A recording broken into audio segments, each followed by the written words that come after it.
کی سیکورٹی کے لیے انتہائی مضبوط انتظامات ہونے چاہیے.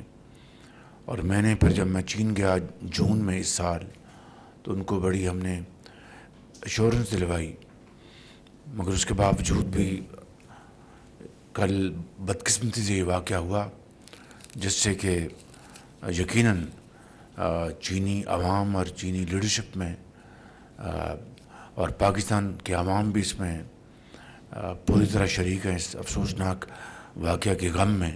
چین کے سفیر سے میں پرسوں رات میری ان سے کوئی 1:30-2 بجے فون پہ بات ہوئی، اور پھر کل میں وہاں پر گیا اپنے کولیگ کے ساتھ اور ان سے اظہار افسوس کیا اور ان کو بتایا کہ تمام تر کاوشوں کے باوجود بھی یہ واقعہ ہوا ہے، جس سے ہمیں افسوس ہے، شرمندگی ہے. لیکن اس کا مطلب یہ نہیں کہ ہم معاملات کو یہیں چھوڑ دیں. ہمارا حوصلہ پہلے سے زیادہ مضبوط ہے اور انشاءاللہ ہم کوئی کسر نہیں چھوڑیں گے ان معاملات کو مزید مضبوط بنانے کے لیے اور سیکورٹی کو انبریچبل بنانے کے لیے. تو یقیناً ان کو بہت صدمہ ہے اور ان کے اس افسوس میں ہم بھی شریک ہیں. انہوں نے اپنی اس حوالے سے چینی سفیر نے مجھ سے پوری بات چیت کی اور میں نے ان کو یقین دلایا کہ انشاءاللہ ہم اب جو ایس سی او کا جو ایونٹ ہونے جا رہا ہے اس کے لیے ہم نے پوری طرح انتظامات کیے ہیں. اس کی تفصیل میں نے بتائی. کل ہماری سیکورٹی کے اوپر ایک بڑی جامع میٹنگ ہوئی تھی، ان کا اس کو علم تھا. اب کہنے کا مقصد یہ ہے کہ یہ بات ہمارے ذہن میں رہنی چاہیے. یہ میں بار بار بتا چکا ہوں آپ کو، آپ کی خدمت میں، کہ کس طرح سعودی عربیہ نے، یو اے ای نے اور چین نے ماضی کی طرح ایک مرتبہ پھر آئی ایم ایف کے پروگرام میں ہماری بھرپور ہماری مدد کی. اور آج ایک طرف دھرنے جاری ہیں اور ابھی ملیشیا کا بہت ہی کامیاب دورہ ہوا اور انور ابراہیم صاحب یہاں پر تشریف لائے. انہوں نے بے پناہ مثبت گفتگو کی، پورے پاکستان کے عوام نے اس کو سنا، کس طرح حلال میٹ اور رائس کے حوالے سے ان کے جو پیشن ہے کہ پاکستان کی ایکسپورٹس بڑھیں، اس کے لیے پوری طرح انہوں نے پبلکلی اپنی کمٹمنٹ کا اظہار کیا. اور اس طرح اور جو ایریاز ہیں ان کو ایکسپلور کرنے کے لیے ہم نے ان سے بات چیت کی. اب سعودی عرب کا وزٹ ہونے والا ہے انشاءاللہ. پھر چین کے وزیر اعظم بائی لیٹرل وزٹ پہ تشریف لا رہے ہیں. ایس سی او کا ایک بہت سالوں بعد پاکستان کو مہمان نوازی کا موقع مل رہا ہے. ایسے موقع کے اوپر چین کے انجینئرز کو دوبارہ ٹارگٹ کرنا، جو کہ بی ایل اے نے اس کو قبول کر لیا ہے، اور وفاق کے اوپر دن رات چڑھائی کی جا رہی ہے، دھمکیاں دی جا رہی ہیں، دشنام ترازی کی جا رہی ہے، اور ایک انتہائی افسوسناک بیہودہ گفتگو کی جا رہی ہے. یہ میں سمجھتا ہوں کہ اس طرح کے واقعات ہمیں دوبارہ 2014 اور 2015 کو جو کچھ کیا گیا اور پاکستان کے خلاف ناپاک جو عزائم تھے دشمنوں کے اور یہاں پر گھس بیٹھیوں کے بھی، اس کا یہ ریپلیکا ہے کہ 2014-15 میں آپ کو اچھی طرح علم ہے کس طرح ڈی چوک کے اوپر کئی ماہ یہاں پر دھرنا دیا گیا اور چینی صدر کی ڈیٹس اناؤنس ہو گئیں. اس کے باوجود بھی پی ٹی آئی نے اور ان کا جو بانی ہیں انہوں نے اس کو قطعاً اس بات کو انہوں نے فیکٹر نہیں کیا کہ اگر چینی صدر کا دورہ ملتوی ہو گیا تو اس کا کتنا پاکستان کی جو اپنی جو اس کا امیج ہے اس کو ڈیمیج کرے گا اور کتنا پاکستان کی جو معیشت ہے وہ اس کو نقصان پہنچے گا. اور میں یہاں پر وہ واقعہ آپ کو سنانا چاہتا ہوں. جب چینی سفیر نے آج کل وہ وہاں پر فارن آفس میں بیجنگ میں وہ وائس منسٹر ہیں, بہت پاکستان کے دوست ہیں, وہ یہاں پر سفیر تھے. اور پھر حکومت پاکستان نے پوری کوشش کر لی, مگر انہوں نے دھرنے کو ملتوی کرنے کو یا 3-4 دن کے لیے انہوں نے اٹھانے کے لیے کوئی انہوں نے مثبت جواب نہ دیا.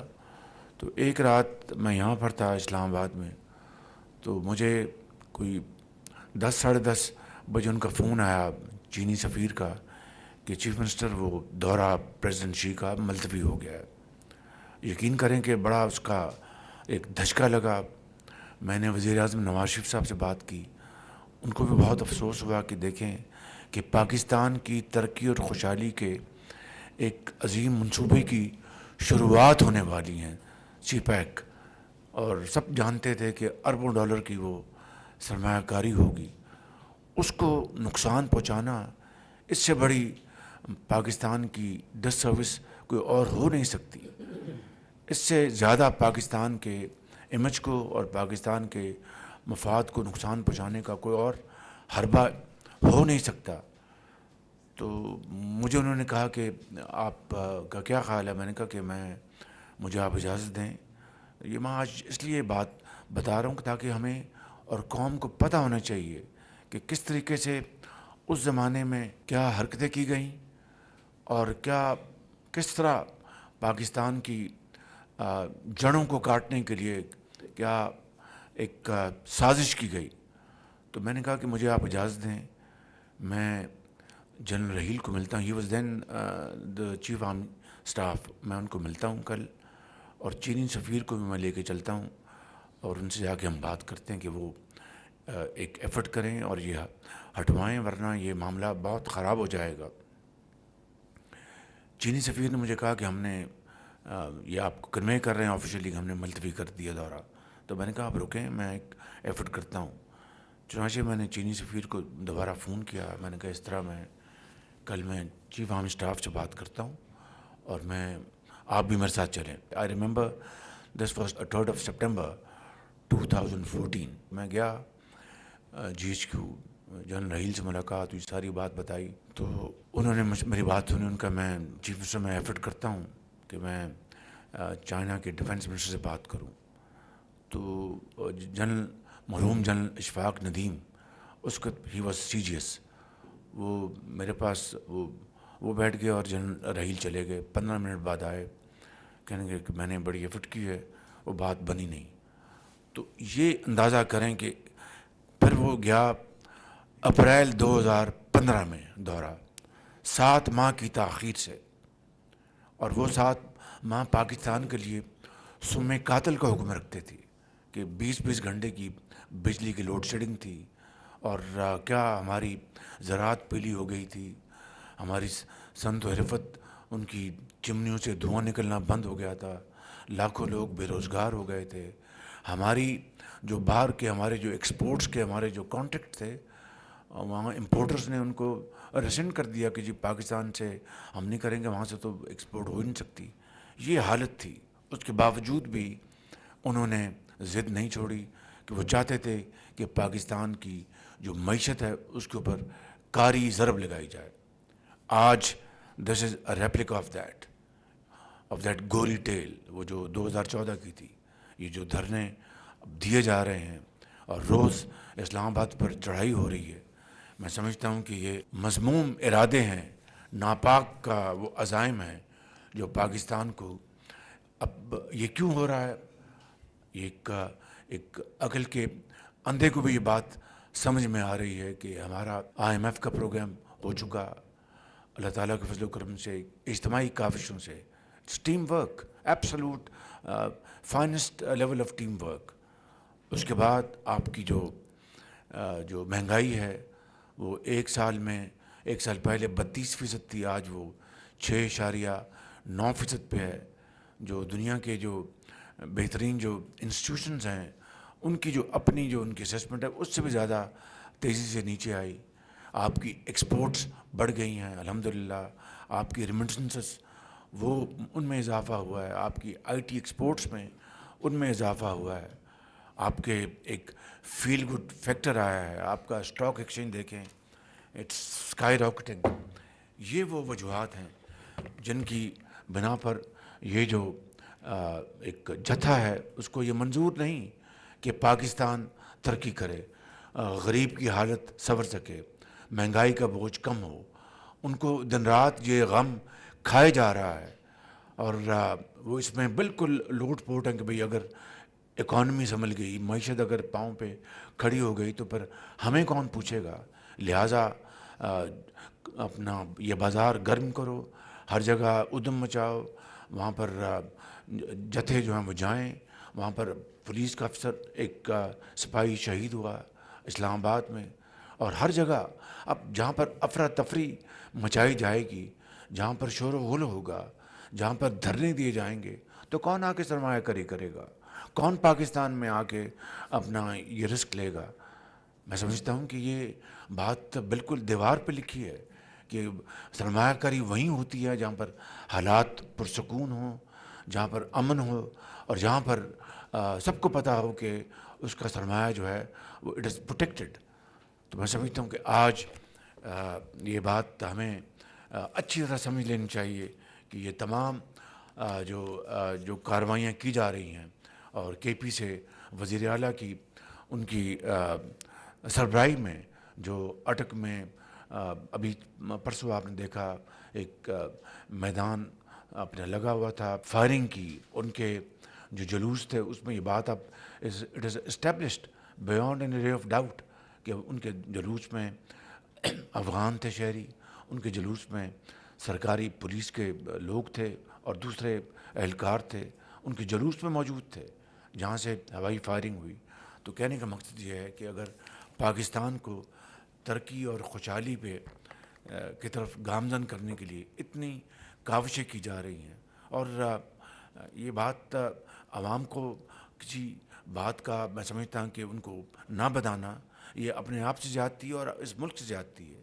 اب اگر آئی ایم ایف کے اس پروگرام کے ذریعے پاکستان کی جو معیشت ہے اس کو ہم مستحکم کر لیں، اور اپنے جو ترقی اور خوشحالی کے جو گروتھ پروگرام ہے ہوم گرون، اس کو اگر ہم اب کک سٹارٹ کر رہے ہیں تو اس کے راستے میں یہ رکاوٹیں اور یہ منظم سازش کے ذریعے اس کو سبوٹاج کرنا، اس سے بڑی ملک کے ساتھ دشمنی کوئی اور ہو نہیں سکتی اور زیادتی کوئی ہو نہیں سکتی۔ میں یہاں پر ضرور میں آئی ایم ایف کے ایم ڈی کا شکریہ ادا کرنا چاہتا ہوں، انہوں نے اس پروگرام کو منظور کیا، جہاں پر نیو یارک میں جو انہوں نے میرے ساتھ گفتگو کی، اس کے جو وہاں پر ہمارے ساتھی موجود تھے انتہائی مثبت گفتگو کی، پر ٹیلی ویژن پر جا کر انہوں نے پریس کو بڑی مثبت پیغام دیا۔ اسی طرح جو اجے بنگا ہیں ان کے پریزیڈنٹ ورلڈ بینک کے، ان سے ملاقات ہوئی، انہوں نے بڑی پاکستان کے بارے میں بہت ہی مثبت گفتگو کی، اور آئی ایم ایف کے ایم ڈی نے خاص طور پہ کہا اپنی پریس ٹاک میں کہ انٹرم گورنمنٹ میں اور اب اس 7 مہینوں میں جو پاکستان کے اندر جو ریفارمز کی جا رہی ہیں، کی گئی ہیں، وہ لائق تحسین ہیں، اور ہم اس کو پوری طرح ہم اس کو سپورٹ کر رہے ہیں۔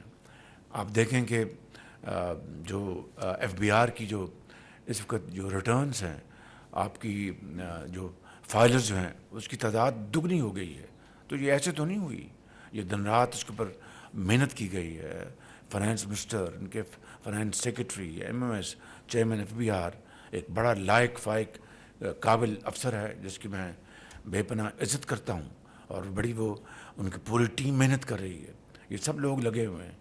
تو میں سمجھتا ہوں کہ یہ آپ کا ٹیکس بیس وہ براڈن ہو رہا ہے، یہ ان کو تکلیف ہے کہ جناب ٹیکس میں ٹیکس ایویژن کو روکنے کے لیے جو ہمارے جو ریفارمز ہیں آپ کی ڈیجیٹائز کر رہے ہیں پورے ایف بی آر کے سسٹم کو، گورننس کو، اس کی ان کو تکلیف ہے۔ تو میں سمجھتا ہوں کہ یہ وہ معاملات ہیں جس بجلی کے اوپر آپ دیکھیں کس طریقے سے دن رات کام ہو رہا ہے۔ ہم نے 3 ماہ کی جو 50 ارب روپے کے ساتھ ہم نے سبسڈی دی 200 یونٹ تک ہم نے ان کو جو کنزیوم کرتے ہیں ہاؤس ہولڈس، پھر پنجاب گورنمنٹ نے 55 ارب روپیہ خرچ کر کے انہوں نے 2 ماہ کی انہوں نے آن ٹاپ آف دیٹ انہوں نے سہولت دی، اور اس طرح شدید گرمی کا جو عرصہ ہے وہ گزرا اور لوگوں کو کچھ حوصلہ آیا. پٹرول کی قیمتیں بدستور وہ یہ 5واں موقع ہے کہ ایوری 2 ویکس قیمتیں اس میں کم ہوئیں، ڈیزل کی قیمتیں کم ہوئیں. یہ اللہ تعالیٰ کی خاص مہربانی کرم کے پٹرول کی قیمتیں سستی ہوئیں. تو in the end of the day غریب آدمی کو اس کا ریلیف ملا. اور اب جب سعودی ڈیلیگیشن آ رہا ہے اور $2 ارب سے زیادہ ہماری ان کے ساتھ ایگریمنٹس یا ایم او یوز ہونے ہیں، تو اس سارے اس ایفرٹ کو سبوٹاج کرنا یہ پاکستان کے ساتھ سب سے بڑی دشمنی ہے. اور میں سمجھتا ہوں کہ ہم انشاءاللہ اس کو ہونے نہیں دیں گے کسی صورت بھی. I will not allow repeat of 2014-15 جو سازش ہوئی تھی. We will not allow this, we will not tolerate this, and under no circumstances this will be allowed at all, at any rate, at any cost. یہ میرا قوم سے وعدہ ہے، میں اس کو نہیں ہونے دوں گا انشاءاللہ. تو اس لیے میں سمجھتا ہوں کہ ان فسادیوں کو ان کو ابھی بھی ہوش کے ناخن دینے چاہیے. یہ اپنے زمانے میں ماسوائے گراؤ جلاؤ کے، گالی گلوچ کے اور قوم کے اندر تقسیم در تقسیم اور زہر گھولنے کے علاوہ انہوں نے کیا کیا. میں وہ بات رپیٹ نہیں کرنا چاہتا. $300 ارب واپس لانے کے بعد نواز شریف نے تو نہیں کی تھی. نواز شریف نے تو یہ کہا تھا کہ میں 20 گھنٹے کی جو اندھیرے ہیں میں اس کو ختم کروں گا، جو اس نے کر کے دکھایا. اور 3 مہینے میں کرپشن کا خاتمہ میں کر دوں گا. یہ میں نے تو نہیں کیا تھا. کہاں گئے وہ کرپشن کا خاتمے کی وعدے؟ کہاں گیا وہ $300 ارب؟ وہ 3 پینیز بھی نہیں آئے پاکستان کے اندر. تو کہنے کا مقصد یہ ہے کہ گورننس، ملک کی خدمت ایک بڑا سنجیدہ ایک یہ معاملہ ہے. ایک آج اگر پاکستان کے اشاریے بہت بہتر ہوئے نواز شریف کی لیڈرشپ میں، آج دوبارہ یہ مخلوط حکومت بھرپور کوشش کر رہی ہے اور اپنا پورا حصہ ڈال رہی ہے. پوری دنیا اس کی ایک قسم کی اس کو اکنالج کر رہی ہے. میں تحسین کی لفظ استعمال نہیں کروں گا، اکنالج کر رہی ہے کہ واقعی. اور ایسے جو ہمارے ناقد ہیں انڈیپینڈنٹ، وہ لکھ رہے ہیں کہ بھئی ایک اچھا ایک ڈائریکشن پاکستان کو ملی ہے. لیکن اب حکومت کو چاہیے کہ وہ اب ایسے محتاط طریقے سے چلے کہ دوبارہ وہ بوم اینڈ بسٹ والا معاملہ سائیکل وہ دوبارہ نہ اٹھے. تو میں سمجھتا ہوں یہ سارے وہ تمام معاملات ہیں. ایک طرف دہشت گردوں کے خلاف دن رات افواج پاکستان کے افسران بھی، پرسوں بھی ایک لیفٹنٹ کرنل شہید ہوئے، 6 ان کے ساتھی، پھر اسی رات 6 اور شہید ہوئے. دن رات دہشت گردوں کے خلاف یہ شہادتیں دی جا رہی ہیں، قربانیاں دی جا رہی ہیں. ایک دوسری طرف چینیوں کو ٹارگٹ کیا جا رہا ہے تاکہ چین اور پاکستان کے درمیان فاصلے پیدا کیے جا سکیں، اور سی پیک 2 کیا دور کی بات ہے تعلقات کو برباد کر دیا جائے. یہ وہ خارجی اور جو یہاں کے جو دشمن اکٹھے ہو چکے ہیں. میں سمجھتا ہوں کہ ان کو کہاں سے ان کی فائنینسنگ ہو رہی ہے، کہاں سے ان کو یہ ساری چیزیں ان کو مدد مل رہی. وی آل نو دیٹ. تو میں سمجھتا ہوں کہ آج میں اس کیبنٹ کی میٹنگ میں بڑے ادب کے ساتھ میں اپنی قوم کے اپنے بھائیوں اور بہنوں کو گزارش کرنا چاہتا ہوں کہ یہ اب بھی اگر ہم نے ہوش کے ناخن نہ لیے اور اب بھی ہم نے اپنے دشمنوں کو اور دوست نما دشمنوں کو نہ پہچانا، دین گاڈ ہیلپ اس. اس لیے میں سمجھتا ہوں کہ ہمیں آج اس بات کا ہر طور فیصلہ کرنا ہے کہ ہم انشاءاللہ اس جو پچھلے 7 ماہ میں اجتماعی کاوشوں سے اور دن رات کی محنت سے جو ہم نے اچیو کیا ہے، نہ صرف ہم نے کسی صورت اس کو ہم نے نہیں کھونا بلکہ اس کے اوپر ہم نے مزید اضافہ کرنا ہے اور دن رات محنت کرنی ہے. انشاءاللہ پاکستان ضرور مشکلات سے نکلے گا، ضرور اپنا کھویا ہوا مقام اقوام عالم میں ضرور حاصل کرے گا. شرط یہ ہے کہ محنت اور محنت. اس کے علاوہ کبھی پھونکوں سے، جادو ٹونوں سے کسی قوم نے نہ ترقی کی ہے نہ کبھی اپنا مقام حاصل کیا ہے. یہ واحد طریقہ یہ ہے کہ untiring efforts, blood, sweat and hard work, that is the only way forward. میں ان الفاظ کے ساتھ ایک مرتبہ پھر